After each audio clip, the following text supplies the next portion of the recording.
Dye അടിക്കാതെ പുറത്തോട്ട് ഇറങ്ങാത്തോളെ. എന്തുവാ നാരായണി വല്യമ്മേ?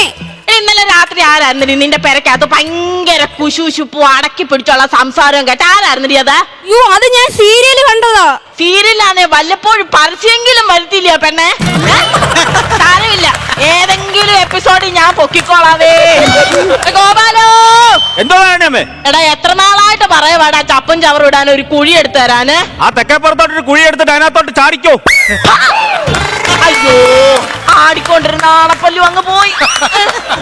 ആ അണപ്പല്ലല്ലായിരുന്നു, വായിക്കിടന്ന് അടക്കിയ. അല്ല, തെറ്റ് പറയാൻ പറ്റത്തില്ല, രണ്ടിനും ഒരേ ഫിഗറാന്നേ. ഈ പത്രം ഒന്നും വേണ്ടായിരുന്നു, ഒരു റിബൺ മേടിച്ച് ചുറ്റാവുന്ന കാര്യമേ ഉള്ളൂ. ഓ, അതെങ്ങനാ മുറ്റത്തൊരു തുണി കഴുകി വിരിക്കാൻ പറ്റത്തില്ല. അപ്പോഴത്തേക്കും ആ സോമന്റെ പട്ടി വന്ന് ഇതിനകത്തോട്ട് അങ്ങ് കേറും. നിങ്ങ വരട്ടെ, ഒറ്റേറിന് ഞാൻ എന്റെ 4 കാലും ഞാൻ പറിക്കും ഞാൻ. ഓ, പാൻ ഇന്ത്യൻ സുന്ദരി വെളുമ്പറമ്പിൽ നാരായണി വേണ്ട റെഡ് കാർപ്പറ്റിൽ കൂടെ നടന്നു വരുന്നു. എന്താ പരിപാടി വല്യമ്മയെ കാണിക്കുന്നത്? എപ്പോഴും ഞാൻ പറയുന്നത് ഈ വീടിന്റെ മുറ്റത്തിന് തുണി നനച്ച് വിരിക്കല്ലേ, നാണം കേടാ നാണം കേടാ നാണം കേടാന്ന്. അയ്യോ വല്യമ്മ ആ കാര്യം ഓർത്തില്ലടാ. നാളെ മുതലാട്ടെ നമ്മുടെ ഈ ബംഗ്ലാവിന്റെ ടെറസിൽ കൊണ്ടുവന്ന് വിരിക്കാൻ ഞാൻ തുണി. ഇനി എന്തായാലും പറഞ്ഞു കഴിഞ്ഞാൽ ഇനി ഒറ്റ അടിക്കാൻ 190 വയസ്സായി, എനിക്കറിയാവോ.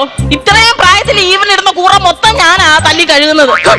ചിരിക്കുവാ, മര്യാദക്ക് ഒരു പെണ്ണിനെ കല്യാണം കഴിച്ചോണ്ട് വന്നോണം. അയ്യോ, ഒരു പെണ്ണിനെ കല്യാണം കഴിച്ചോണ്ട് ഈ പെരക്കകത്തിട്ട് വന്ന് കേറാത്ത കുഴപ്പങ്ങളേ ഉള്ളൂ. പിറ്റോസി അവളെ എലിപ്പൊന്നത്തിന്ന് വലിച്ചെടുക്കേണ്ടി വരും. ആയ കാലത്ത് എന്റെ ചെലപ്പം കൊച്ചാട്ടൻ ഉണ്ടാക്കിയ വീടാ. 2 ചെതല് മനസ്സ് വെച്ചാ ഇടിഞ്ഞു വീഴി വീട്. ഒന്നും വരുത്തല്ലേന്ന എന്റെ പ്രാർത്ഥന.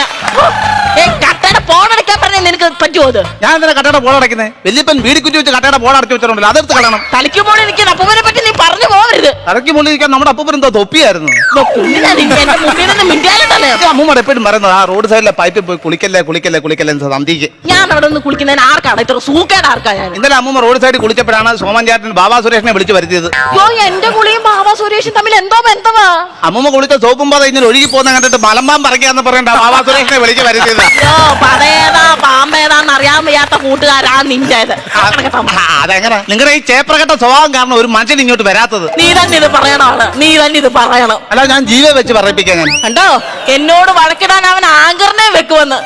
ശരിയാടാ, നിന്റെ അച്ഛനും അമ്മ ഇവിടുന്ന് പോയപ്പോ ഞാന് നിന്നെ പോറ്റി വളർത്തിയത്. അയ്യോ, പറഞ്ഞു കേട്ട എന്റെ അച്ഛനും അമ്മ മരിച്ചു പോയാൻ തോന്നി. ഈ ബഗലിയെ പേടിച്ച് അകലി പോയി വാടകയ്ക്ക് താമസിക്കുക എന്റെ അച്ഛനും അമ്മയും. പിന്നെ നീ എന്തിനാ ഇവിടെ താമസിക്കുന്നത്? എനിക്ക് ഈ തൊട്ടടുത്തൊരു കമ്പനി ജോലിയുണ്ട്, ഞാൻ അതുകൊണ്ട് ഇവിടെ കഴിയുന്നത്.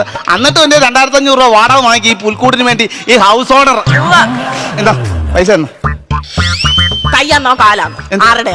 എന്തോ മുട്ടുകാലി തല്ലി ഓടിക്കാൻ തന്നില്ല. അയ്യോ, പൊട്ടലിന് തന്ന പൈസ ഒന്നുമല്ല, പിന്നെ കടയിൽ പോകാൻ വേണ്ടി തന്ന പൈസ ആയത്. നിനക്ക് ഞായറാഴ്ച ആയിട്ട് ജോലിയും മേലെയൊന്നും ഇല്ലല്ലോ, പോയിട്ട് വാ. എനിക്ക് കടയിൽ പോയാൽ വലിയ പോയ കടയിൽ പോയാൽ മതി. ഓ, ഈ സമയത്ത് ഞാനും പോത്തില്ലടാ. എന്താ? അവിടെ ഒത്തിരി ആമ്പറന്നവന്മാരുണ്ട്, എന്നെ കണ്ട എന്തേലും പറയും. അയ്യോ, ഒരു മധുര17 നിൽക്കുന്നു. എന്താ? പോയിട്ട് വാടി താരാണി, നിന്നെ ഞാൻ അടിക്കാം ഞാൻ കേട്ടോ. കടയിൽ പോയിട്ട് ആവശ്യമുള്ള സാധനങ്ങൾ വാങ്ങിക്കണേ. എന്താ മേടിക്കാനാ? അരിയും മുറുക്കാനും വാങ്ങിച്ചോ? എനിക്ക് എന്നോട് സ്നേഹം. അരിയും മുറുക്കാനും വാങ്ങിക്കാൻ പോയി, അരിമുറുക്കം മാറ്റേണ്ടി വരും. ഈ ഓൾഡ് ഗോൾഡ്